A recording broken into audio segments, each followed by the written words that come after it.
Good morning, students of class 10th. This is your fifth chapter from the Diary of Annie Frank.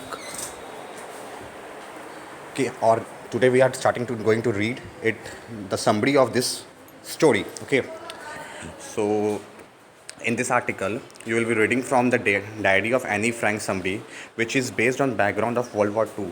It means कि ये जो story थी ना, ये mainly जो है वो वर्ल्ड वॉर टू जो है उस टाइम की स्टोरी थी, एक बच्ची की, ठीक है। ये उसकी ऑटोबायोग्राफी है। इसका नाम क्या था? एनी फ्रैंक, ठीक है। Who expresses her thought in a diary. Her father has gifted the diary on her 30th birthday, मतलब उसके 13वें जन्मदिन पर उसके फादर ने उसे एक डायरी गिफ्ट की थी, ठीक है।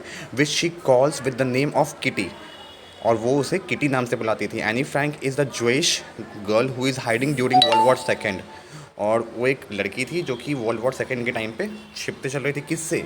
नाजीज से। नाजीज तो पता है आपको कौन थे? वो हिटलर की जो सेना थी।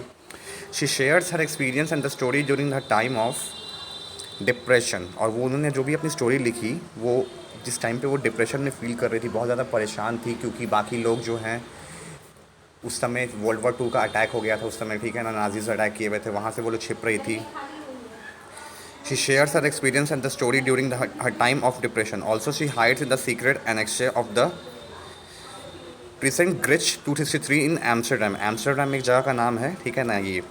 With 7 other people, 7 और लोग भी उसके साथ थे वहाँ पे, ठीक है। She lives there for 2 years, और वहाँ पे वो 2 साल रही। And describe all her experience in her diary, और वो सारे एक्सपीरियंस उन्होंने अपनी डायरी में पुट आउट किया। दस she put her energy into studying and writing, gaining knowledge of political and literature. और उसने क्या किया कि उस टाइम पे वो डिप्रेस नहीं हो गई।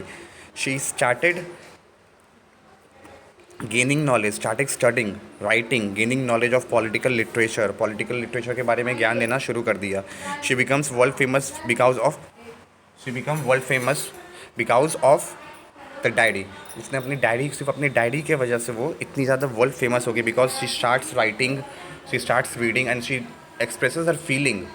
उस टाइम पे उन क्या फील कर रही थी उसको एक्सप्रेस किया। The author feels that it is the strange and unusual for her to write a diary because it is the first time she is doing it.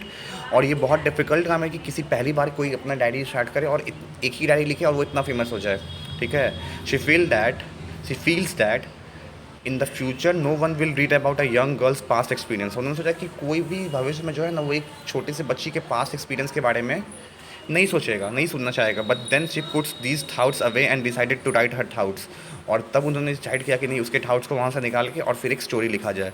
The author is feeling very lonely as she has no friends to talk to,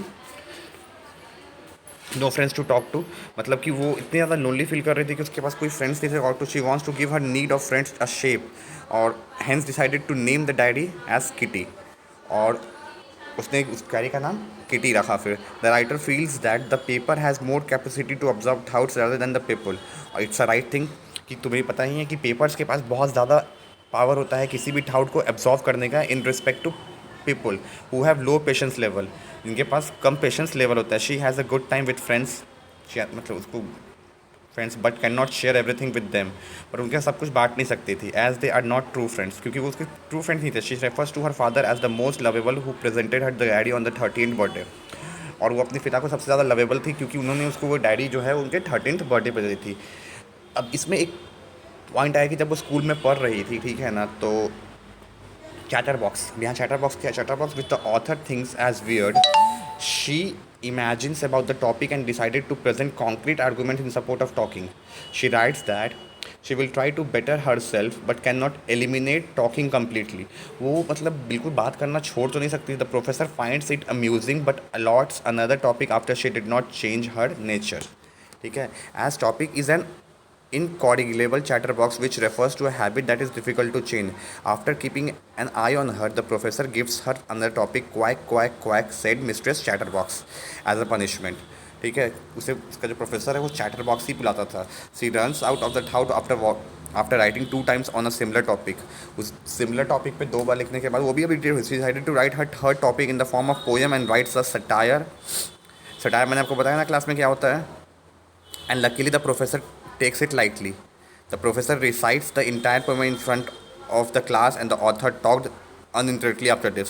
अब देखो यही इस पूरे poem का summary था, ठीक है ना. समरी मतलब पूरा तो नहीं समरी था ये, लेकिन ये इसका बेस था कि आखिर उस बीच में हुआ क्या था एनी फ्रैंक के साथ। एनी फ्रैंक एक लड़की थी जो कि एक डायरी लिखी, ठीक है ना, उसको उसके फादर ने उसके 13th बर्थडे पे उसको एक डायरी दी, ठीक है, जो कि मेनली वो वर्ल्ड वॉर 2 के टाइम पे जो इधर उधर बच बच के भाग रही थी, तो उस टाइम की ये कहानी है जहाँ पे नाजीज से भागना पड़ रहा था उसे, ठीक है।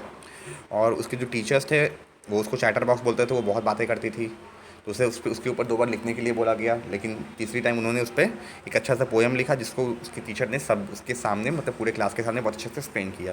अगर इसमें कोई दिक्कत होगी इस वीडियो में, इस चैप्टर से कोई भी प्रॉब्लम, क्योंकि मैं इस चैप्टर को अब आगे पढ़ाऊँगा नहीं, ठीक है, अगर आपको कोई प्रॉब्लम होगी तो आप डायरेक्टली ऑनलाइन क्लास में उससे क्लियर करोगे, ठीक है।